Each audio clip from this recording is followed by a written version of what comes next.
Eli was a carpenter in his early 40s, a quiet, contemplative man with weathered hands and deep-set eyes that mirrored years of patience and craftsmanship. He lived in a small, almost forgotten mountain town, nestled deep in the rugged hills of Northern California, where the morning fog rolled in like a thick silver curtain and the scent of pine and cedar clung to the air. His modest cabin, perched near the edge of a dense forest, was built by his own hands, a living testament to the skill that ran through his blood like sap through ancient trees. He wasn't famous. In fact, outside of the local community and a few word-of-mouth clients who had stumbled upon his work and never looked back, no one really knew his name. He wasn't rich either, not by any modern measure. His life was simple, almost monastic. He didn't chase success, didn't advertise, didn't engage with social media or try to grow a brand. His wealth wasn't in money, but in the deep, soul-satisfying fulfillment of creating something tangible, lasting, and beautiful. With his own two hands, Eli built custom furniture, sturdy dining tables that could hold the weight of a family's history, high-backed chairs that seemed to embrace their occupant with warmth and welcome, and elegant wooden shelves shaped from red oak, maple, or walnut, their grains dancing like ripples on a lake. Every piece he crafted began with raw, often imperfect wood, knots, curves, and all. He didn't use any fancy, high-tech machines or follow factory-cut templates.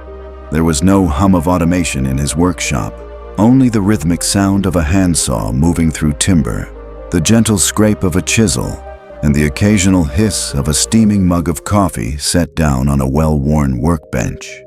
His process was painstakingly slow. Days would pass before the shape of something began to emerge. Weeks might slip by before a table was sanded to its final touch, or a chair received its last coat of hand-rubbed oil. Yet to Eli, speed was never the point. The journey, from choosing the right plank to the final nail, was sacred. He believed that furniture, real furniture, should carry a soul, a story etched into its very grain. But in a world addicted to instant gratification, where customers wanted their furniture shipped yesterday and trends changed overnight, his slow, meditative pace felt almost defiant. People would ask him, sometimes with impatience masked as politeness, "How long will it take?" And he would always answer with the same quiet resolve, "As long as it takes to do it right." Eli didn't rush. Not ever. Not for deadlines, not for clients, not even for the ticking hands of time itself. He moved like the trees he worked with, slow, deliberate, grounded, and in that stillness, in that unwavering dedication to doing things the old, true way, there was a kind of rare and powerful grace. People would often grow frustrated with Eli, not out of cruelty, but out of the impatience that modern life breeds. They came expecting fast results, instant gratification, and quick turnarounds. In a world where next-day delivery had become the norm and mass-produced furniture could be ordered with a single click, Eli's pace felt unbearably slow to them. He had no website offering sleek catalogs, no assembly lines, and no ETA pinned on a board. What they got instead was a quiet man who took 3 full months, sometimes more, to build what they considered a simple dining table. And to many, that felt absurd. 3 months? Just for a table, they would ask, their voices a blend of disbelief and irritation. Some would laugh under their breath, dismissively calling him old-fashioned behind the times or stubborn. Others were more direct, asking why a rectangular piece of furniture with legs and a smooth top could possibly require so much time, effort, and waiting. But Eli never reacted with anger, nor did he let their frustration shake him. Instead, he always responded with the same quiet dignity and unwavering calm, a tone that carried the weight of years spent working with his hands and heart. His voice was low and steady, like a slow-moving river flowing over stones, smoothing them over time. He would look them in the eye, with neither defensiveness nor apology, and say, "Because I don't just build furniture. I build stories that last longer than both of us." Those words weren't rehearsed. He hadn't crafted them for effect. He meant every syllable. To Eli, a dining table wasn't just four legs and a surface. It was a future gathering place, where laughter would echo, tears would fall, meals would be shared, and generations would pass bowls and stories from one end to the other. Each piece he created was designed not just to serve, but to endure, to absorb the life around it and hold it like a memory etched into wood grain. Most customers didn't get it.